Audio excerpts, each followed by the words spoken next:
हरिओम।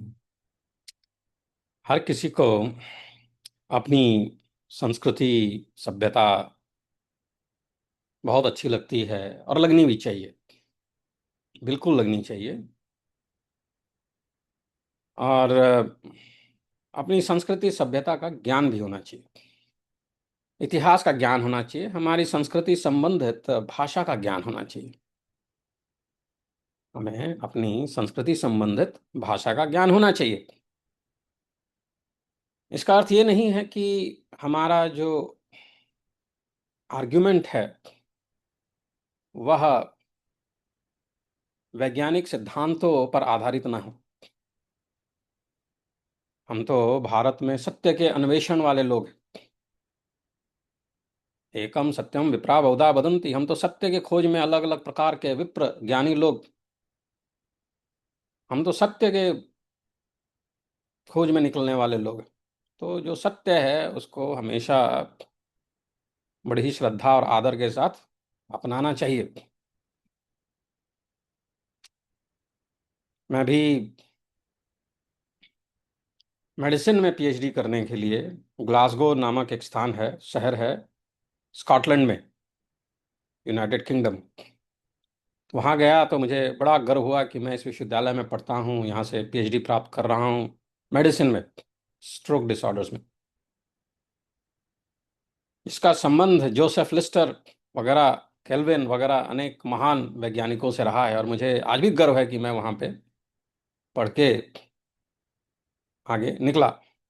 आज मैं जो हूँ उसमें एक बहुत बड़ा योगदान जो है यूनिवर्सिटी ऑफ ग्लासगो का है। आज जो भी कर रहा हूँ उसमें बहुत बड़ा योगदान है। परंतु जब मैंने शास्त्रों का अध्ययन किया तो उसमें उसमें मुझे बहुत सुंदर सुंदर बातें मिली। जैसे एक तो यह कि हम जब भी पूजा करते हैं तो हम क्या करते हैं, क्या करते हैं? ओम केशवाय नमः, ओम नारायणाय नमः, ओम माधवाय नमः, ओम ऋषिकेशाय नमः, ओम गोविंदाय नमः, और आचमन करते हैं। कुछ लोग दूसरे मंत्र से करते हैं। आप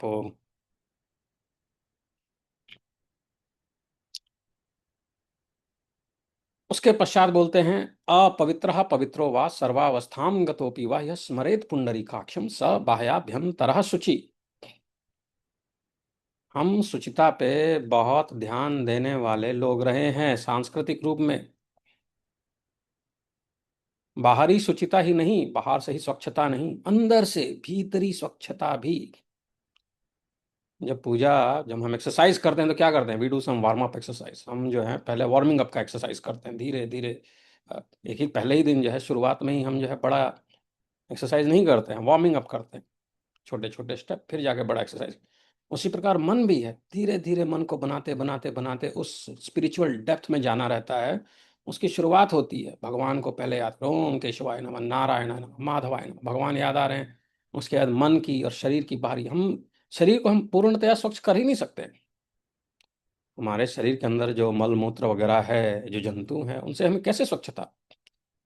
माइक्रोस्कोपिक लेवल पे अगर हम जो है देखें तो हमारे स्किन पे चाहे कितना भी स्नान कर लें, कुछ ना कुछ तो कीटाणु जंतु रहते ही हैं। आवश्यकता हम तो भी इसकी मानते हैं कि बाह्य और अभ्यंतर, अंदर बाहर की स्वच्छता। और अंदर की स्वच्छता किस प्रकार आएगी? सत्य, दया, दान, दम, क्षमा, शौच, इंद्रिय निग्रह। मन की स्वच्छता जो है आज हमारे समाज में अत्यावश्यक है। तो मैंने सोचा कि इसी विषय पे क्यों ना कुछ और विचार प्रकट किया जाए। तो शास्त्रों पे आधारित मैं कुछ अपने विचार प्रकट करूंगा। आशा करता हूं आप लोग को पसंद आए। So let's talk about the ancient wisdom related to hygiene, and then how that relates to what is being told to us, taught to us through the lens of modern science. And I'll take examples from few Puranas. And so in Sanskrit, each time we start the puja, जब हम पूजा प्रारंभ करते हैं तो संस्कृत में हम कहते हैं अपवित्रः पवित्रो वा सर्वावस्थां गतोऽपि वा यः स्मरेत् पुंडरीकाक्षं स बाह्याभ्यंतरः शुचिः। चाहे मनुष्य शुद्ध हो या अशुद्ध, पवित्रः पवित्रो वा, चाहे वह किसी भी अवस्था में हो, सर्वावस्थां सर्व अवस्थां गतोऽपि वा यह स्मरेत, यदि वह भगवान पुंडरीकाक्ष का स्मरण करे, यह स्मरेत पुंडरीकाक्षम स बाह्याभ्यंतरा शुचि, तो वह भीतर और बाहर दोनों प्रकार से शुद्ध हो जाता है। तो जिनको इस मंत्र की और भगवान विष्णु के अलग अलग रूपों के स्मरण करने की शक्ति है, करते करते उनको यह करने आ गया है कि आंख बंद करते ही भगवान के दर्शन हो, अपने आप ही उसमें उन लोगों में एक अंदर से भी शुद्धता आ जाती है, शुचिता आ जाती है। Whether one is pure or impure, whatever condition one may be, one who remembers the lotus eyes Lord Bhagavan Vishnu Pundarikaksh becomes purified both outwardly and inwardly. बाहर और अंदर दोनों स्थानों से, दोनों रूप में उसमें शुद्धता आ जाती है। तो जैसे कि होता है कि when a devotee closes his eyes and visualizes Lord Vishnu, Vishnu ध्यान जब करते हैं तो मानसिक प्रतिमा बनती है, और उसका न्यूरोप्लास्टिसिटी से क्या संबंध है, तो उस विषय में सुनिए कि when a devotee closes eyes and visualizes भगवान Vishnu seated upon Ananta Shesh, holding the Shankh, Chakra, Gada and Padma, radiant with serenity, pervading the universe. जब हम आंखों को बंद करके भगवान विष्णु का ध्यान कराना शुरू करते हैं, और हमें जब उसकी आदत हो जाती है करते करते, इसमें कि भगवान विष्णु जो है अनंत शेष पे बैठे हैं, हाथ में शंख चक्र गदा और पद्म है, हर तरफ जो है एक पीले रंग की एक जो है बहुत सुंदर उनका चित्र दर्शन देने लगता है, और वो विश्व में हर जगह है। विष्णु का अर्थ ही होता है जो कि हर चीज में है, परवेड करते हैं हर चीज में। तो जब हम इस प्रकार का विचार अपने मन में बार बार ला के करते हैं प्रयत्न, तो क्या होता है, what is happening in the brain? Is this merely imagination और is it some form of cognitive training? ऐसा करने से क्या हम सिर्फ एक इमेजिनेशन कर रहे हैं कि हमारे मस्तिष्क में उसका कुछ फायदा भी हो रहा है? तो ये एक बहुत पुराना प्रैक्टिस है, ये हमारा जो है हमारे कल्चर में हम जो है ये हमको भारत में तो बचपन से सिखाया जाता है कई परिवारों में। Many Hindus tradition encourage devotees to contemplate a detailed mental image of Vishnu. जैसे ये मंत्र हम पढ़ते हैं बहुत ध्यान लगाने के लिए करते हैं, क्या?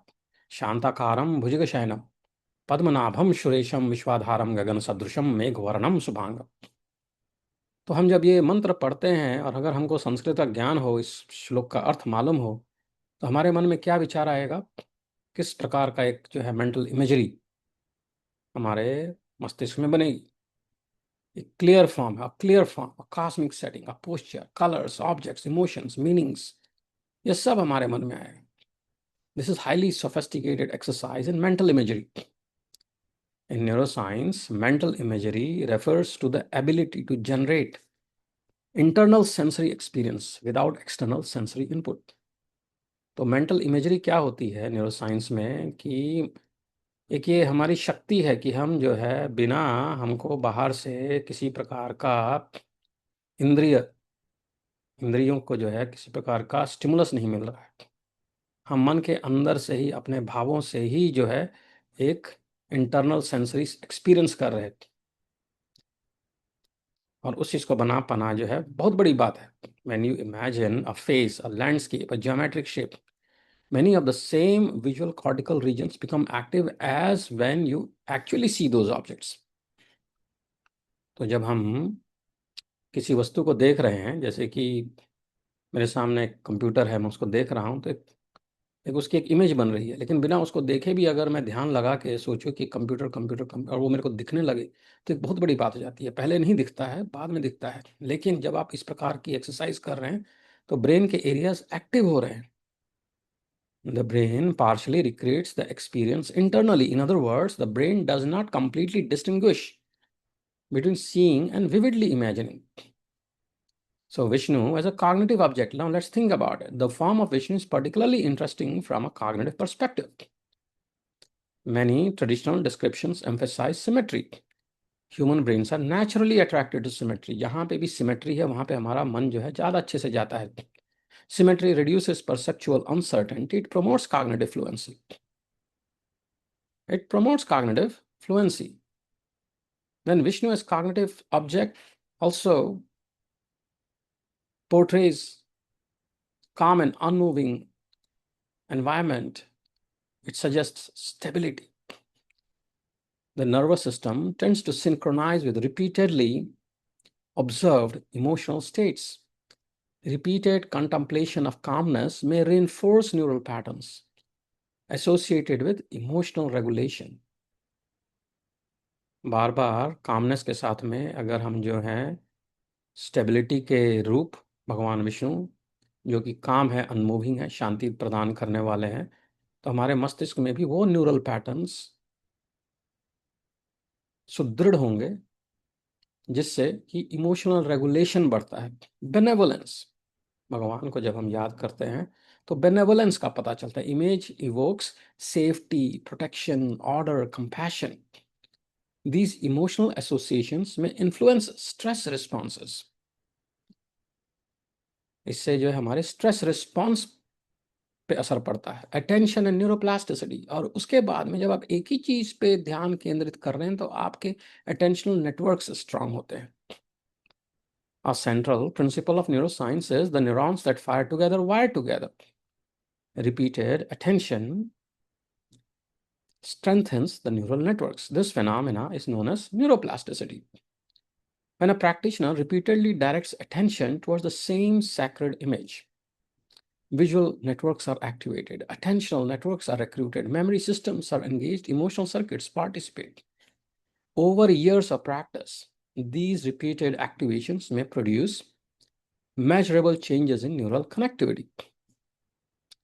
The brain possesses a set of interconnected regions known as the default mode network. This network is active during mild wandering, जब मन इधर उधर भटक रहा है, self-referential thinking and rumination. Rumination मतलब वही बात बार बार दिमाग में आ रही है, rumination हो गया, ruminate कर रहे. Meditative practices often reduce excessive activity within this network. When attention is anchored to a sacred form such as Vishnu, mental wandering decreases and attentional stability increases. So what is the neuroscience of devotion? It is emotional. The important point is that Vishnu meditation is not merely visual, it is emotional. A devotee does not simply see Vishnu. He experiences reverence, trust, gratitude, surrender. These emotional states engage additional neural systems beyond visual cortex. Thus, the Vishnu meditation becomes visual training, attentional training, emotional training, behavioral training simultaneously. Memory and cognitive reserve. Let's talk about it. Long-term contemplative practices may contribute to improved attentional control, enhanced working memory, better emotional regulation, reduced stress. Some researchers use the term cognitive reserve to describe the brain's ability to resist age-related decline. Activities that repeatedly engage attention, memory, language, and emotion may contribute to this reserve. Traditional ध्यान incorporates all these elements. जब हम ध्यान लगाते हैं तो ये तीनों तत्व उसमें समाहित हैं. Vishnu and the principle of mental repetition. Now let's talk about it. Bhagavad Gita repeatedly emphasizes remembrance. Bhagavad Gita में बार बार कहा जाता है कि तस्मात् सर्वेषु कालेषु मामनुस्मर युध्य च. भगवद गीता 8.7 में आता है कि तस्मात् सर्वेषु कालेषु मामनुस्मर युध्य च. Therefore, remember me at all times. From a neuroscientific principle, from the perspective of neuroscience, repeated remembrance means repeated activation of the neural pathways. Repeated activation strengthens pathways, strengthened pathways influence the future thought patterns. This is one of the foundations of neuroplasticity. As scientists, we must be careful, however. We cannot currently claim that Vishnu meditation specifically changes a particular brain region, that it prevents disease or it produces supernatural effect. We cannot claim it. This needs to be proven, tested in study, clinical trial design. Such claims require rigorous scientific investigation. However, we can reasonably state that visual imagery affects the brain. Meditation affects neural network. Repeated attention drives neuroplasticity, and devotional practices combine multiple cognitive processes simultaneously. So ancient sages may not have spoken of neurons, synapses, or cortical networks. Instead of speaking of them, they talked about smarana, remembrance, dhyana, meditation, upasana, contemplation, and bhakti, devotion. Modern neuroscience uses different languages, yet both traditions recognize a profound truth. What we repeatedly contemplate, we gradually become. Or in neuroscientific language, repeated patterns of attention shape the architecture of the brain.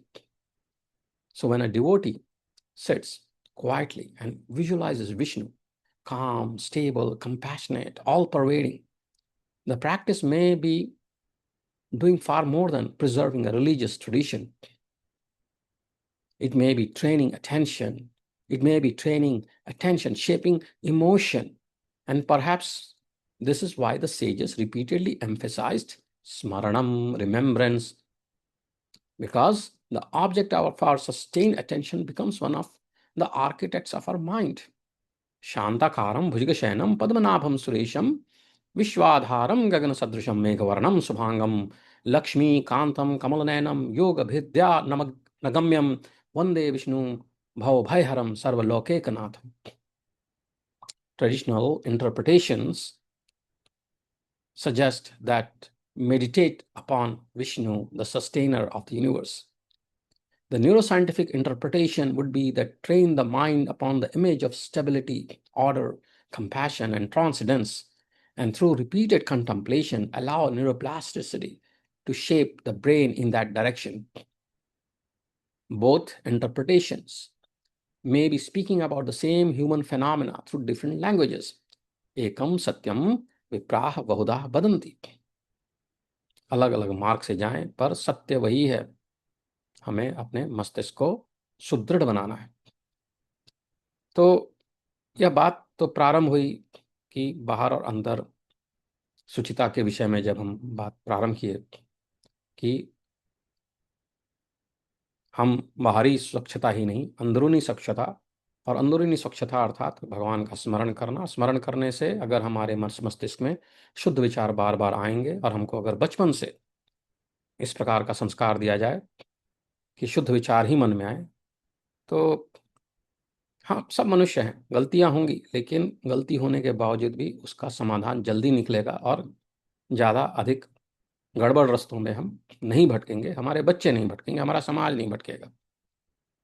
विश्वविद्यालयों में medical engineering, lawyer, computer engineering वगैरह वगैरह इतना सब ज्ञान प्राप्त करके भी लोग भटक क्यों रहे? क्यों भटक रहे? क्यों गलतियां करें? क्यों समाज में जो है ऐसे लोगों से भी गलत कार्य हो रहे? उसके पीछे कारण यह है कि हम अपने शास्त्रों से अभिमुख होते गए। हमने अपनी कंटम्पलेटिव प्रैक्टिसेस, ध्यान वगैरह करना छोड़ दिया, और हमें अपने भाषा का ही ज्ञान नहीं है। संस्कृत जो कि हमारी, हम सबकी भाषा है, हम भारत के किसी भी कोने के रहने वाले, हम सबकी मातृभाषा है। क्यों? क्योंकि यही सभी भाषाओं की जननी है, यहीं से सब भाषाएं निकली हैं। बहुत सारे शब्द जो हैं एक समान है। भोजपुरी में हमारे कई सारे शब्द एक जैसे लगते हैं संस्कृत में। अपवित्रः पवित्रो वा सर्वावस्थां गतोऽपि वा यः स्मरेत् पुण्डरीकाक्षं स बाह्याभ्यन्तरः शुचि। अद्य वयं शौचस्य, स्वास्थ्यस्य, सदाचारस्य च विषये चिन्तनं करिष्यामः। आज हम शौच, स्वास्थ्य और सदाचार के विषय में विचार करेंगे। We will reflect upon purity, health and ethical living. प्रश्नः अस्ति, किं प्राचीनभारते शौचस्य महत्त्वम् आधुनिकविज्ञानात् पूर्वमेव ज्ञातम् आसीत्? हम भारतीय लोगों को कभी-कभी मन में यह प्रश्न उठता है कि क्या हमारे पास स्वच्छता का महत्व, उसके प्रति जागरूकता, उसका ज्ञान आधुनिक विज्ञान के आने से पूर्व ही था? Did the ancient India understand the importance of hygiene long before the modern science? This is a natural question. The natural question that comes to the minds of many of us, the Indians. It comes to our mind many times. And my answer is yes and no. Mama uttaram asti am cha na cha. हाँ भी नहीं भी, यही उत्तर है मेरा। व्यवहारतः आम, वैज्ञानिकतया तो न।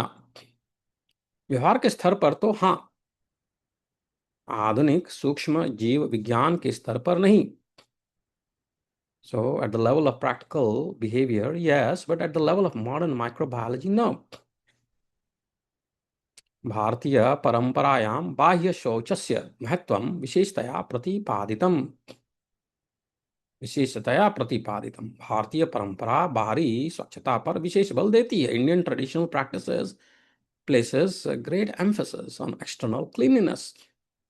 स्नानं, शुद्ध वस्त्र धारणं, स्वच्छ भोजनं, पर्यावरण शुद्धि च। स्नान, स्वच्छ वस्त्र धारण करना, शुद्ध भोजन और स्वच्छ वातावरण, इन सब के विषय में हमारे यहाँ जो है महत्व दिया जाता है। Bathing, cleaning, clothing, pure food and clean environment, these are the topics on which we give a lot of emphasis. We give a lot of emphasis. Gita के जैसे गीता में ही 17वें अध्याय में श्लोक आता है कि आयु सत्व बलारोग्य सुख प्रीति विवर्धनाः रस्याः स्निग्धाः स्थिराः हृद्या आहाराः सात्विक प्रियाः। Foods dear to those in the mode of goodness increase the duration of life, purify one's existence, and give strength, health, happiness, and satisfaction. Such foods are juicy, fatty, wholesome, and pleasing to the heart. And then he says that food that are too bitter, too sour, salty, hot, pungent, dry, and burning are dear to those in the mode of passion. Such foods cause distress, misery, and disease. Katvam lavanatyushni tikshna ruksha vidahini ahara rajasaseshta दुख शोकामय प्रदाह। फिर आगे कहते हैं भगवान श्री कृष्ण, यातयामं गतरसं पूतिपर्यूषितं च यत् उच्छिष्टमपि चामेध्यं भोजनं तामसः प्रियं। Food prepared more than 3 hours before being eaten, food that is tasteless, decomposed, and putrid, and food consisting of remnants and the untouchable things is dear to those in the mode of darkness. तो गीता में भी जो है भगवान श्री कृष्ण किस प्रकार का भोजन करना चाहिए उसके विषय में 17वें अध्याय में बताते हैं। आज के समाज के अनुसार उस समय में माइक्रोबायोलॉजी और माइक्रोस्कोप और जो साइंटिफिक मेथड जिस प्रकार का आज प्रचलित है वैसा तो नहीं होगा, लेकिन विचार जो हैं वो एक प्रकार से कह सकते हैं कि वे अहेड ऑफ टाइम। ये हजारों वर्ष पूर्व की बात है, 1000-2000 साल की बात नहीं है, बहुत पुरानी बात है। तब की ये पुस्तक है, तब का यह ज्ञान है। और उससे पहले के पुस्तकों में भी इसी विषय में अनेकानेक ज्ञान की बातें दी हैं कि इंसान को, मनुष्य को अपने समाज में किस प्रकार हर दिन जो है नित्य कर्म करने हैं, हर दिन नित्य कर्म करने हैं। तो बाहरी शुद्धता ही नहीं, अंदरूनी शुद्धता, दोनों पर हमारे संस्कृति में बहुत ध्यान दिया गया है। So bathing, cleaning, clothing, pure food, and clean environment, all these are practices that protect health. एते सर्वे स्वास्थ्य रक्षणस्य साधनानि सन्ति। ब्रह्म मुहूर्त की बात करते हैं। कहा जाता है कि ब्रह्म मुहूर्त में उठना चाहिए। ऋषियों ने ब्रह्म मुहूर्त में जागने की प्रशंसा की है। The sages praised awakening during ब्रह्म मुहूर्त। ऋषयः ब्रह्म मुहूर्ते उत्थानं प्रशसन्ति। अद्य आधुनिक विज्ञानं सर्केडियम रिदम इति सिद्धांतेन तस्य समर्थनं करोति। आज आधुनिक विज्ञान में, in the today's modern science, we talk about the circadian biology. आज आधुनिक विज्ञान में से शरीर की जैविक घड़ी अर्थात सर्केडियम रिदम से जोड़ा जाता है। सर्केडियम रिदम से जोड़ा जाता है। तो संध्या करने के लिए कहा जाता है कि आप प्रातः काल में ब्रह्म मुहूर्त में उठें और भगवान के ध्यान लगाएं। ऐसा करने से कहा जाता है कि भगवान जो है प्रसन्न होते हैं और पाप हर जाते हैं। वैज्ञानिक दृष्टिकोण से, आज की सोच के दृष्टिकोण से सोचें तो उससे हमारा सर्केडियन रिदम और यह हैबिट, यह आदत बाल्यकाल से अगर लग जाए तो आदत बन जाती है, तो आगे हमारा सेहत अच्छा रहता है। मेरे पिताजी रोज 5 बजे उठ जाएंगे सुबह। बाल्यकाल से ही उनको यह आदत थी, तो उसका लाभ है। Furthermore, let's talk about the Semmelweis and Lister. Lister, जिनके विषय में मैंने बताया कि हमारे ग्लासगो यूनिवर्सिटी के ही थे। So in the 19th century, European hospitals were filled with infections. 19th शताब्द्यां यूरोपदेशे चिकित्सालयेषु संक्रमणरोगाः प्रचुराः आसन्।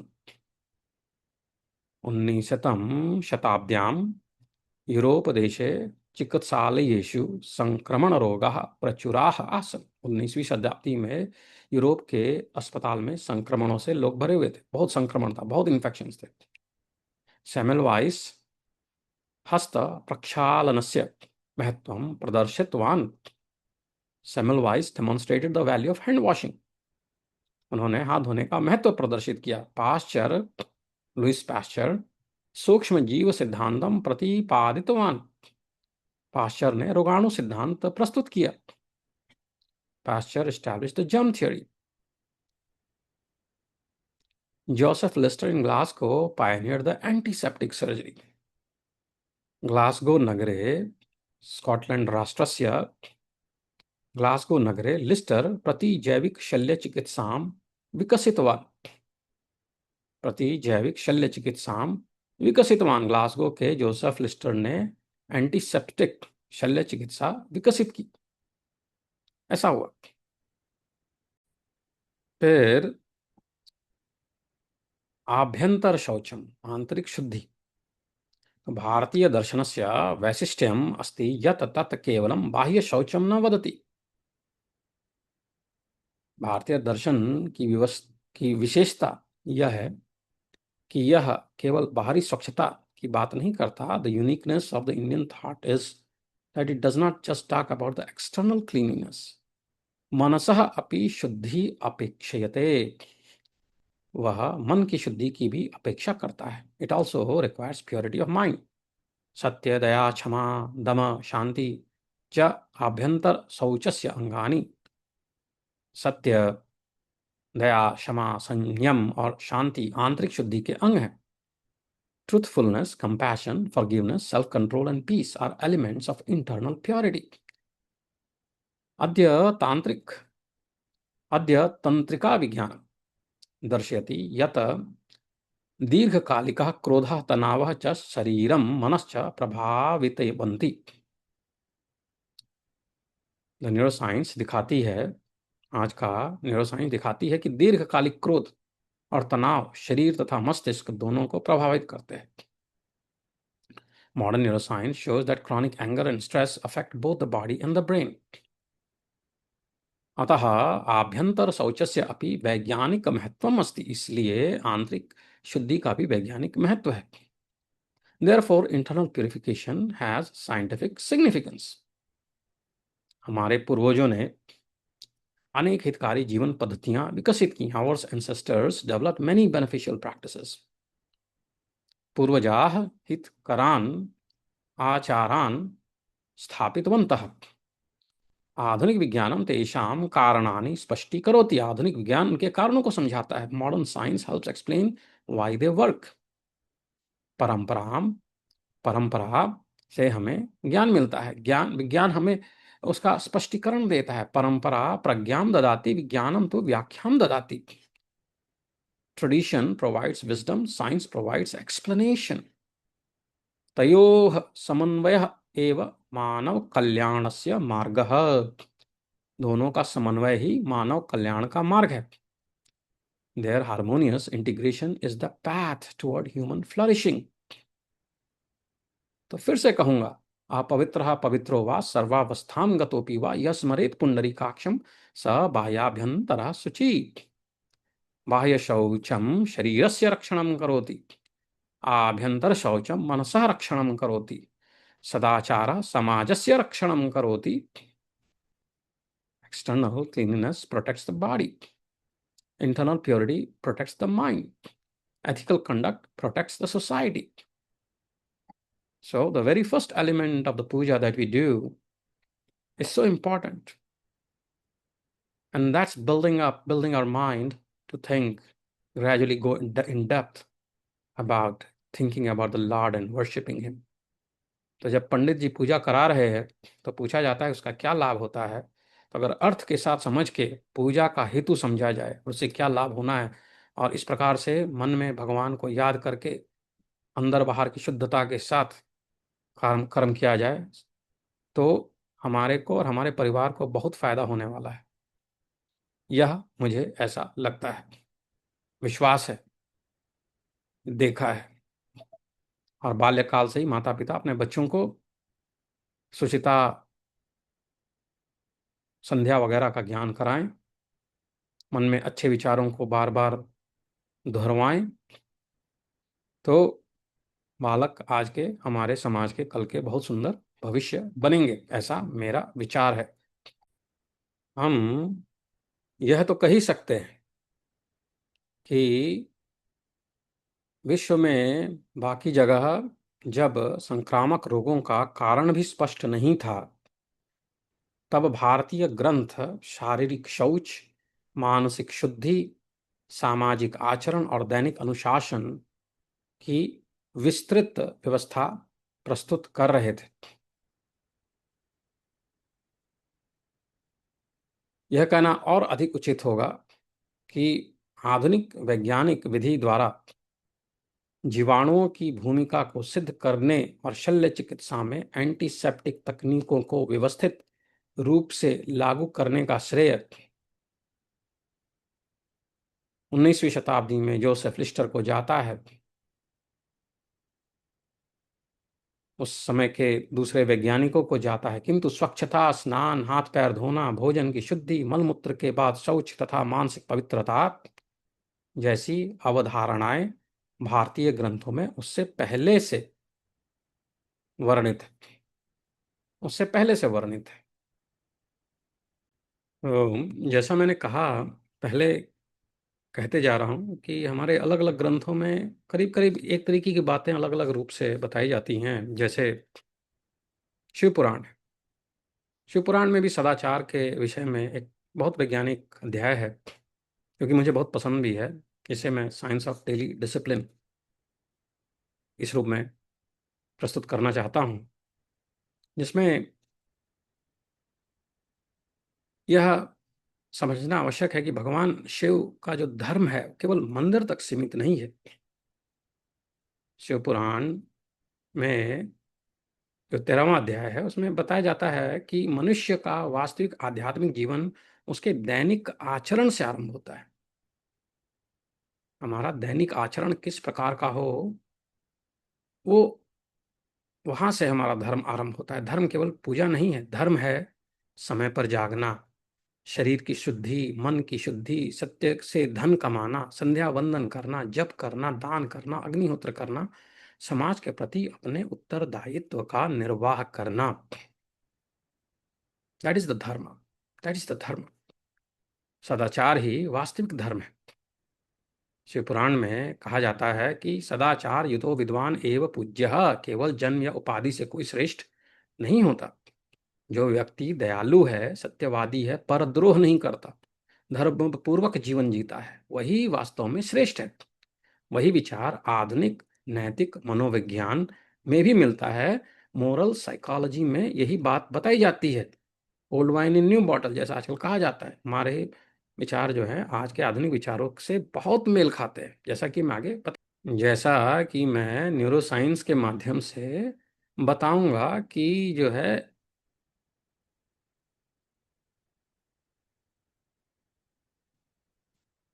सदाचार ही वास्तविक धर्म है। तो ब्रह्म मुहूर्त में जागना, ब्रह्म मुहूर्त में जागना। सर्वो ह्यूषा प्रांग मुखोर्चया चिंतयेत। प्रातः काल उठकर मनुष्य को विचार करना चाहिए। क्या? तो हमारे शास्त्रों में दिया है कि ये करना चाहिए। आज क्या करना है, आज व्यय क्या होगा, स्वास्थ्य कैसा रहेगा, जीवन का उद्देश्य क्या है। तो आज हम जानते हैं कि जागने के बाद के प्रथम एक, एक घंटे करीब करीब प्रीफ्रंटल कॉर्टेक्स जो है अत्यंत सक्रिय होता है, बिकॉज उसको रेस्ट मिला होता है। निर्णय क्षमता सर्वोच्च होती है। गोल सेटिंग नेटवर्क्स एक्टिव होते हैं, सक्रिय होते हैं। अर्थात शिव पुराण की यह बात कह रहा है कि जिसे हम आज के कॉन्टेक्स्ट में आज हम बोलेंगे कि इंटेंशनल मॉर्निंग प्लानिंग, से हम आज कहेंगे इंटेंशनल मॉर्निंग प्लानिंग। वही हमारे शास्त्र में कहा जाता है कि इस प्रातः काल में उठ के हमको ये विचार करना है कि आज क्या करना है, आज व्यय क्या है, स्वास्थ्य कैसा का है, जीवन का उद्देश्य कैसा है। फिर इस अध्याय में शौचाचार, क्लीनिनेस के विषय में बहुत विस्तार से बताया गया है। मल मूत्र त्याग की विस्तृत व्याख्या दी गई है। मल मूत्र त्याग की विस्तृत व्याख्या। पहली दृष्टि में तो यह पढ़ के लगता है कि अरे साधारण सी बात है, किंतु प्राचीन भारत में यह पब्लिक हेल्थ का आधार था, सार्वजनिक स्वास्थ्य। कि किस प्रकार मलमूत्र का त्याग करना है उसके विषय में इस अध्याय में दिया है। तो पब्लिक हेल्थ का एंगल है वहां पे। आधुनिक दृष्टि में संक्रमण की रोकथाम, इन्फेक्शन की रोकथाम, जल स्रोतों की रक्षा, वाटर रिसोर्सेस को प्रोटेक्ट करना, स्वच्छता, महामारी नियंत्रण, इन सब का उल्लेख अप्रत्यक्ष रूप से इन नियमों में है। तो शास्त्रों में जो नियम बताए गए हैं, जो कि शास्त्र हजारों वर्ष पूर्व लिखे गए, बताए गए, उस समय का समाज जैसा था। दंत धावन और मुख शुद्धि, उसके विषय में बताया गया कि ब्रश कैसे करना है। दंत धावन का निर्देश दिया गया। आज हम जानते हैं कि ओरल माइक्रोबायोम संपूर्ण स्वास्थ्य को प्रभावित करता है। मुख के जीवाणु हृदय रोग और मस्तिष्क रोगों से भी जुड़े हुए हैं। इस प्रकार दंत धावन केवल सौंदर्य नहीं, स्वास्थ्य की रक्षा भी है। स्नान, शिवपुराण बाह्य तथा मंत्र स्नान दोनों की चर्चा करता है। बाह्य स्नान क्या है? शरीर की शुद्धि। मंत्र स्नान क्या है? मन की शुद्धि। विशेषता क्या है? भय रोग यात्रा अशुभ घटनाओं के बाद मंत्र स्नान का निर्देश है। ये एक प्रकार का रिचुअल रीसेट है। रूढ़ अनुष्ठान तनाव कम करते हैं, कॉर्टिसोल घटाते हैं, भावनात्मक स्थिरता बनाते हैं। भस्म धारण के बारे में बताया गया है। शिवपुराण कहता है जाबाल मंत्रेण भस्मना त्रिपुंड्रकम। त्रिपुंड्र केवल चिन्ह नहीं है, यह स्मरण है कि शरीर नश्वर है, अहंकार नश्वर है, केवल आत्मा शाश्वत है। साइकोलॉजिकल इंटरप्रिटेशन यह है कि यह मृत्यु स्मृति है, मोर्टैलिटी अवेयरनेस है। आधुनिक शोध बताता है कि मृत्यु की वास्तविकता का संतुलित स्मरण जीवन के अर्थ बोध को बताता है, अनावश्यक अहंकार को कम करता है। अनावश्यक अहंकार में दुनिया जी रही है। तो mortality awareness, depressing point of view से नहीं बता रहा हूं, साइंटिफिक एंगल से बता रहा हूं, समझा रहा हूं कि मोर्टैलिटी अवेयरनेस का जो है फायदा यह है कि हमको समझ में आता है कि हमारे जीवन का लक्ष्य क्या होना चाहिए, और अहम बिना कारण का अहंकार जो है वो नहीं आता है। संध्या वंदन, अध्याय का केंद्र बिंदु संध्या वंदन है। शिव पुराण में जो दिया है अध्याय, दिन में 3 बार संध्या वंदन करना है, प्रातः मध्यान्ह सायं। सूर्य के प्रति अर्घ्य देना है। सूर्योदय और सूर्यास्त का प्रकाश का संपर्क क्या है? सर्कैडियम रिदम को नियंत्रित करता है, नींद सुधारता है, हार्मोन संतुलित करता है। सर्कैडियम रिदम की बात करते हैं हम आजकल, बायोलॉजिकल क्लॉक। तो इस प्रकार संध्या वंदन केवल धार्मिक कर्म नहीं, जबकि यह जैविक घड़ी, बायोलॉजिकल क्लॉक को पुनर्संतुलित करने का साधन भी हो सकता है। फिर बताया गया कि अध्याय में यह बताया गया है कि नित्य गायत्री जप किया जाए। गायत्रीम शतम नित्यम जपेत, गायत्रीम शतम नित्यम जपेत, ऐसा कहा गया है। संभावित न्यूरोसाइंस एंगल क्या है कि मंत्र पढ़ने से, मंत्र को रोज अपने जीवन में ढालने से ध्यान बढ़ता है, मन की स्थिरता करता है, श्वसन को नियमित करता है, श्वास की एक्टिविटीज को रेगुलराइज करता है। कई आधुनिक अध्ययनों में मंत्र आधारित ध्यान से एंजाइटी कम हुई है, अटेंशन बेहतर हुआ है, डिफॉल्ट मोड नेटवर्क की गतिविधि बढ़ी है। हालांकि यह क्षेत्र अभी और शोध की अपेक्षा रखता है। It needs to be proven. We have to be scientific about everything. It has not everything that is said in our scriptures has been proven. और आज के ज़माने में हमको प्रूव करके ही उसको जो एक्सेप्ट करना चाहिए, क्योंकि वही साइंस बताता है। और हमारी संस्कृति में भी सत्य के अन्वेषण के लिए ही हम जाने जाते हैं। तो जब तक प्रूफ नहीं होता तब तक उसको थोड़ा पिंच ऑफ सॉल्ट के साथ लेना चाहिए। धर्म पूर्वक धनार्जन, इसकी बात बताया गया कि शिव पुराण केवल पूजा की बात नहीं करता, वह कहता है कि धन भी न्यायपूर्वक कमाना चाहिए। यह अत्यंत महत्वपूर्ण संदेश है। धन कमाना अधर्म नहीं है, अधर्म है छल, भ्रष्टाचार, शोषण। दान, दान का उद्देश्य केवल दूसरे की सहायता नहीं, दान स्वयं दाता को भी परिवर्तित करता है। एल्ट्रुइज्म, परार्थता, इससे क्या होता है, रिवॉर्ड सर्किट सक्रिय होते हैं, ऑक्सीटोसिन बढ़ जाता है, सामाजिक जुड़ाव मजबूत होता है। अग्निहोत्र, अग्निहोत्र वैदिक जीवन का दैनिक यज्ञ है, आध्यात्मिक दृष्टि से कृतज्ञता, अनुशासन, समर्पण का प्रतीक है।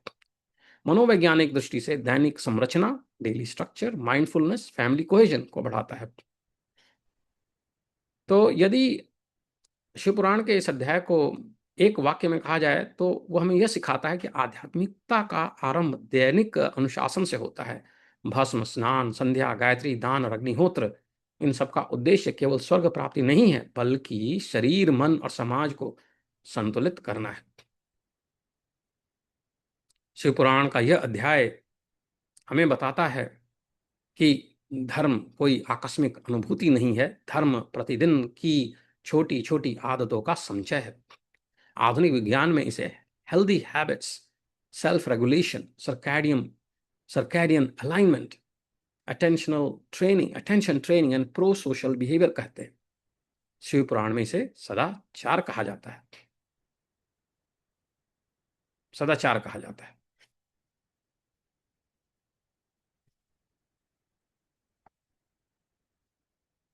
इसी प्रकार के विचार गरुड़ पुराण में भी आते हैं, अन्य पुराणों में भी आते हैं, गरुड़ पुराण में भी आता है। गरुड़ पुराण का 213वां अध्याय है। उसमें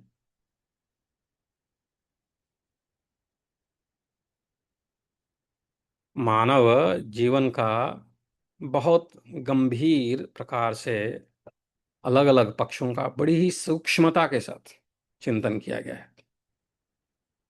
So let's talk a little bit about chapter 213 of Garud Purana as well then. द्विशतत्रयोदशतमम् अध्यायम् Garuda पुराणस्य वयं विचारयामः। तो पहली बात तो यह है कि गरुड़ पुराणम केवलम मृत्योः ग्रंथः नास्ति, सिर्फ मृत्यु का ही ग्रंथ नहीं है, अपितु जीवनस्यापि मार्गदर्शकम् अस्ति, जीवन का मार्गदर्शन करने वाला ग्रंथ है यह। गलत धारणा है कि सिर्फ मृत्यु से संबंधित कुछ बातें हैं उसके पीछे, और उसमें भी बहुत ज्ञान की बातें हैं, लेकिन उसके बारे में मैं बात ही नहीं करूंगा।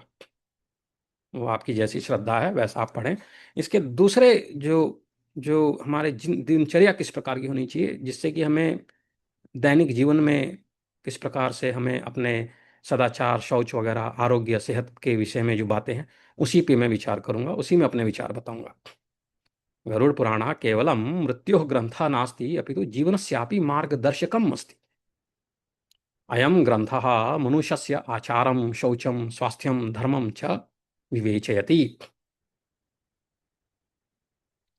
एंड हमारे जो एंसेस्टर्स हैं, और ancestors have had profound reflections, पूर्वजानां गंभीर चिंतनम, अस्माकं पूर्वजनाः, अस्माकं पूर्वजा, हमारे जो पूर्वज हैं, अस्माकं पूर्वजा मानव जीवनस्य सूक्ष्मतेषु पक्षेषु अपि गंभीरं चिन्तनं कृतवन्तः.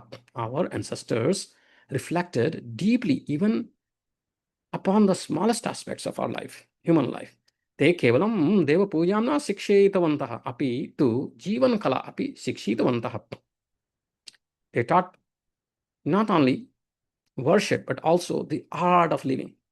कदा उत्थातव्यं, कदं कथं स्नानं कर्तव्यं, कथं भोजनं कर्तव्यम् इति सर्वं चिन्तितम्. कि कब उठना है, कब स्नान करना है, क्या खाना है, कैसे खाना है, ये सब के बारे में भी उन्होंने चिंता और अपने विचार प्रकट करके ग्रंथों में दे रखा है. They considered when one should rise, one should bath, one should eat. Even they have talked about that. Brahma Muhurtasya Mahatvam, the importance of Brahma Muhurt. What is that? प्रातः कालः मनसः प्रसादाय ध्यानाय च अनुकूलः भवति. Every morning hours are favorable for mental clarity and contemplation. आधुनिक विज्ञानं वदति यत् शरीरे जैव घटी अस्ति. सा निद्रां स्मृतिं मनोदशां ध्यानशक्तिं च नियक्षति. Modern science tells us that the body possesses the biological clock. This clock regulates sleep, memory, mood and attention. भारतीय परंपरायां शौचं केवलं शरीरधावनं नास्ति. शौचं जीवनस्य संस्कारः अस्ति. In our Indian tradition, cleanliness is not about just washing the body. It is the discipline and refinement of life. Garuda पुराणे शौचं द्विधं कथितं, बाह्य शौचं, आभ्यंतर शौचं च. The Garuda Purana describes the two forms of purity, external and internal. So every granth talks about the external and the internal purity. So this helps us recognize how much importance our ancestors gave, be it one Puran or another Puran. The purpose of Puran was to tell the story and teach us the right way of living. If you follow Bhagavan Vishnu, follow his way of right way of living. And if you follow Shankarji, follow his way of. You could have different gods in whom you are interested and worship and do dhyanam and all, but the ultimate purpose is to help us lead a beautiful life with cleanliness, not only external but also internal. बाह्य शौचनम स्नानम वस्त्र शुद्धि गृह शुद्धि भोजन शुद्धि च बाह्य शौचस्य भागः सन्ति. स्वच्छता रोग निवारणे महत्वपूर्णा भूमिकां निर्वहति. शुद्धं जलं स्वास्थ्यस्य मूलम् अस्ति. अस्वच्छता दुःखस्य रोगस्य च कारणं भवति. Bathing, clean clothing, clean home, and pure food are aspects of external cleanliness. Cleanliness plays a crucial role in preventing diseases. Clean water is a foundation of health. Uncleanliness can become a cause of suffering and illness. Internal purity is the purification of mind. Purity of emotions, thoughts, and intentions is essential. Anger, hatred, jealousy create impurity within the mind. Peace, compassion, and forgiveness are signs of inner purity. And that's good for brain health. आभ्यंतर शौचम मनसः शुद्धिः अस्ति. भावानां विचाराणां संकल्पानां च शुद्धिः आवश्यकाः. क्रोधः द्वेषः ईर्ष्या च मनसः अशौचं जनयन्ति. शांतिः दया क्षमा च आंतरिक शुद्धेः लक्षणानि सन्ति. सदाचार धर्मस्य मूलम् उच्यते. सत्यं दया दानं क्षमा दमः च सदाचारस्य स्तंभाः सन्ति. यथा आचरति मनुष्यः तथा तस्य व्यक्तित्वं निर्मीयते. Ethical conduct is said to be the foundation of dharma. धर्म का मूल सदाचार है. Truthfulness, compassion, charity, forgiveness and self-restraint are the pillars of righteous conduct. सदाचार के स्तंभ कौन है? सत्य दया दान क्षमा दम. A person's character is shaped by how he repeatedly behaves. मनुष्य बार बार किस प्रकार से अपना बिहेवियर दिखाता है उसी से उसका कैरेक्टर बनता है. न्यूरोप्लास्टिसिटी एंड अभ्यास का क्या संबंध है वो आप समझते हैं. ये बात मैंने कई बार पहले बताई है कि modern neuroscience teachers that the brain is capable of change. हमारा ब्रेन जो है बदलता है, न्यूरोप्लास्टिक है. एक्सरसाइज प्रैक्टिस, वही चीज रिपीट करने से, बार बार करने से हमारे मन में एक अलग प्रकार के नेटवर्क्स बनते हैं, या जो पहले से नेटवर्क्स हैं वो सुदृढ़ होते हैं. जैसे किसी को स्ट्रोक हो जाता है तो हम कहते हैं कि आप फिजियोथेरेपी कीजिए. फिजियोथेरेपी से क्या होता है कि जब आप लकवा मारा हुआ हाथ बार बार बार बार बार बार उससे एक्सरसाइज करते हैं, कराते हैं, तो ब्रेन में जो नसें अभी मरी नहीं हैं यहाँ पे मृत नसें हैं, उसके आजू-बाजू में जो नसें मरी नहीं हैं, उनमें न्यूरोप्लास्टिसिटी के कारण बदलाव आता है और वो नसें फिर जो हाथ के मूवमेंट की जो शक्ति है, जो एजुकेशन है, जो ट्रेनिंग है, वो प्राप्त कर लेती हैं। वहाँ पे नए नेटवर्क्स बनते हैं, जिसके कारण कि मनुष्य का जो है हाथ चलाने की क्षमता में सुधार आता है। उसको न्यूरोप्लास्टिसिटी कहते हैं। जब हम बालक होते हैं, हमें साइकिल चलाने नहीं आती है। गिरते हैं, सीखते हैं, फिर आ जाता है। ज्ञान है, ज्ञान की चीज़ें हम जितने बार उसको पढ़ते हैं, बार-बार रिपीट करते हैं, तो हमें याद होता है, तो हमारे दिमाग में न्यूरोप्लास्टिसिटी से वो चीज़ें बैठ जाती हैं। उसी प्रकार हमारे जीवन की दूसरी चीज़ें भी हैं। अगर अच्छे विचारों को हम बार-बार मन में लाएँगे, तो हमारा मन जो है, हमारा जो न्यूरॉन्स है, वो अच्छे विचारों वाले नेटवर्क्स बनाएगा। उसमें अटेंशनल नेटवर्क्स अच्छे होंगे, ये कहना चाहता हूँ। Repeated practice strengthens neural pathways. What is repeatedly practiced gradually becomes the part of one's nature. This phenomena is called neuroplasticity in modern science. In the Indian tradition, a simple principle is called abhyas, repeated practice. आधुनिक तांत्रिक विज्ञानं वदति यत् मस्तिष्कं परिवर्तनशीलम् अस्ति। अभ्यासेन तान्त्रिकमार्गाः दृढाः भवन्ति। यत् कर्म पुनः पुनः क्रियते तत् स्वभावस्य भागः भवति। एवमेव न्यूरोप्लास्टिसिटी इति आधुनिक विज्ञाने कथ्यते। भारतीय परंपरायाम अस्य सिद्धांतस्य नाम अभ्यासः इति। इंद्रिय निग्रह, इस विषय में बात करेंगे। इंद्रिय निग्रह यानी सेल्फ कंट्रोल। इंद्रिय निग्रह जीवनस्य महान गुणः अस्ति। Control of the senses is a great virtue in life. Self discipline is a foundation for long term success. One who can govern the mind can govern the life. संयमः दीर्घकालिक सफलतायाः आधारः भवति। यह मनः नियंतुं शक्नोति सः स्वजीवनं नियंतुं शक्नोति। जो अपने मन को नियंत्रण में रख सकता है और अपने अपने अनुसार चला सकता है, वही अपने जीवन को भी नियंत्रण में रख सकता है। आहारः केवलं शरीर पोषणार्थम नास्ति। अब आहार जो हम खाते हैं, उसका स्वास्थ्य से क्या संबंध है? आहार, the food is not merely for nourishing the body. हमारे शरीर का पोषण करने के लिए ही आहार नहीं है। Food also influences the mind. Today, the scientists study the gut-brain axis. Mindful nutrition is an important component of health. आहारः मनसः अपि प्रभावं करोति। अद्य वैज्ञानिकाः आंत्र मस्तिष्क संबंधं गट ब्रेन एक्सिस अध्ययनं कुर्वन्ति। सजगः आहारः स्वास्थ्यस्य महत्वपूर्णः भागः अस्ति।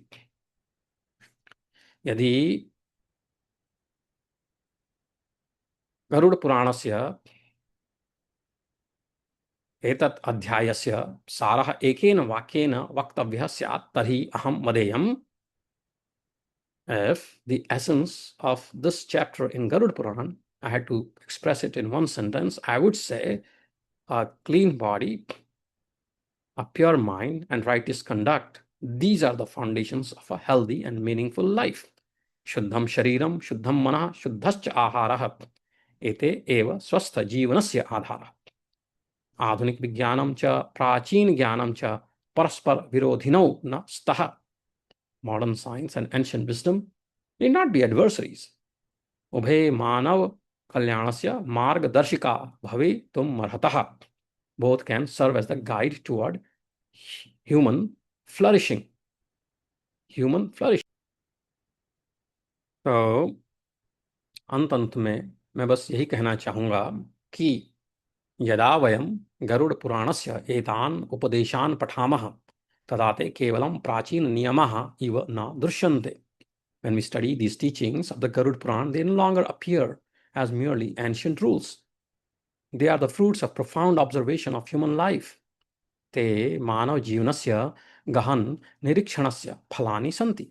शौचं न केवलं शरीरस्य, शौचं मनसः वाचः आचरणस्य च। सदाचारः न केवलं धर्मस्य विषयः, सः व्यक्तित्व निर्माणस्य मार्गः अस्ति। अभ्यासः न केवलम् आध्यात्मिक साधना, सः मस्तिष्कस्य अपि निर्माणं करोति। अतः एव प्राचीन ज्ञानं च आधुनिक विज्ञानं च परस्पर विरोधिनौ न स्तः। When we study these teachings in the Garud Puran, they no longer appear as merely ancient rules. They are the fruits of profound observation of human life. Cleanliness is not merely of the body, it is also cleanliness of mind, speech, and conduct. Ethical conduct is not merely a matter of religion, it is the path by which character is formed. Practice is not merely a spiritual discipline, it also shapes the brain itself. Therefore, ancient wisdom and modern science need not stand opposed to one another. Both can be fellow travelers on the path of human flourishing. यदि अद्यतन व्यस्त जीवने यदि अद्यतन व्यस्त जीवने गरुडपुराणस्य अस्य अध्यायात् एकमेव सन्देशं गृह्णीमः तर्हि स अयं स्यात् शुद्धं शरीरं शुद्धं मनः शुद्धश्च आचारा एते एव स्वस्थस्य सार्थकस्य आनन्दमयस्य च जीवनस्य आधाराः.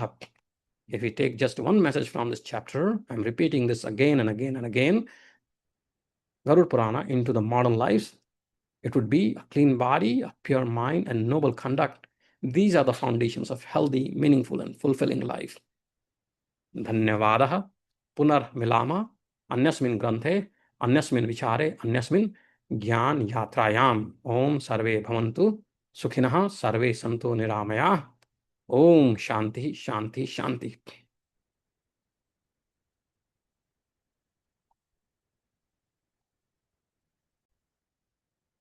फिर मिलेंगे और नए विषयों के साथ. अगर कोई प्रश्न है तो आप मुझसे संपर्क कर सकते हैं nishan.mishra@ivpandit.com पे. और अगर मेरा कार्य पसंद आए तो आप मेरे वीडियो को, मेरे चैनल को लाइक भी कर सकते हैं. स्वांतः सुखाय कार्य कर रहा हूँ अपनी स्वयं की प्रसन्नता के लिए और स्वयं के अध्ययन के लिए. पर आप मेरे इस कार्य में सम्मिलित होना चाहते हैं तो भी आप मुझसे संपर्क कर सकते हैं. विभिन्न प्रकार के कार्य ivpandit.com के माध्यम से मैं समाज में दूसरे थॉट लीडर्स और प्रेरणा के स्रोत गुरुजनों वगैरह के साथ करने का बहुत इच्छुक हूँ. हरिओम. ओम नमः शिवाय.